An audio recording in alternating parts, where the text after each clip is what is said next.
மலையன்பனுடைய கவிதையாக இருக்கிறதே, இதான் அந்த கவிஞனுக்கு படைப்பாளிக்குரிய வெற்றியாகும். படைப்பாளி எப்போதும் சமூகத்தை சிந்திக்கின்றான், சமூகத்தினுடைய அக்கறையுடையவனாக இருக்க வேண்டும். அந்த அக்கறை உள்ள ஒரு வரலாறு தான் அவருடைய எழுத்தின் பிரதிபலிப்பு.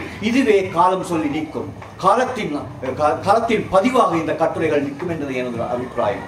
எனவே இதுவரை நூலின் மூலம் அழகிய பதிப்பு, இத்தனை மொத்தமான புத்தகங்களை நாம் இன்னொரு பாராட்ட வேண்டும் என்றால், ஒன்று நாம் பதிப்புத்துறையில் இருந்து நாம் பட்ட அனுபவம் போதும். நிச்சயமாக ஒரு புத்தகத்தை அடிக்க குறைந்த 1 லட்சம் ரூபாய் நாம் செலவழித்திருக்கிறோம். ஆனால் பதிப்பாளர்கள் எம்மை உறிஞ்சி கொண்டிருக்கிறார்கள். குறிப்பாக நாம் புலம்பெயர் வாழும் சூழ்நிலையில் நாம் பணம் காட்சி மரமாகவே நாம் காட்சியளிக்கின்றோம். ஒவ்வொரு பதிப்பாளரும் இன்று தகிதா பதிப்பம், வான்சி பதிப்பம், மித்ரா பதிப்பம், நிறைய பதிப்பங்கள் வந்துவிட்டது. இவன் நாங்களே ஒரு பதிப்பத்தை உருவாக்கினார்கள் சிந்திக்கின்ற போது கூட நம்மால் முடியவில்லை என்றால் அங்கே பதிப்பகம் அல்லது அச்சகங்கள் எம்மளை விலைக்கு வாங்கி விடுகின்றன. நேற்று கூட முகநூலில் ஒருவர் சொல்லியிருந்தார், தான் 1500 ரூபாய்க்கு ஒரு நூலை வெளியிட்டேன் என்று சொல்லி. அவர் அதன் சூட்சுமத்தை சொல்லவே இல்லை. இதுதான் எங்களுக்கான தோல்வி.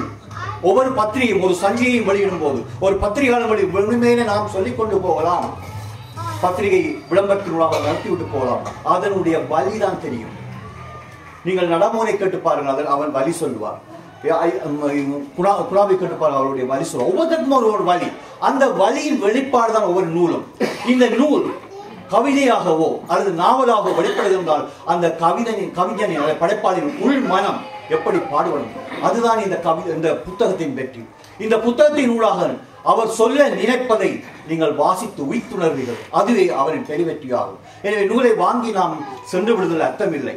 அந்த நூலுக்கான பங்களிப்பை அந்த நூலின் வாசிப்பதன் ஊடாக அவருக்கு வெற்றியை தேடித்தர வேண்டும் என்பது என்னுடைய வேண்டுகோள்.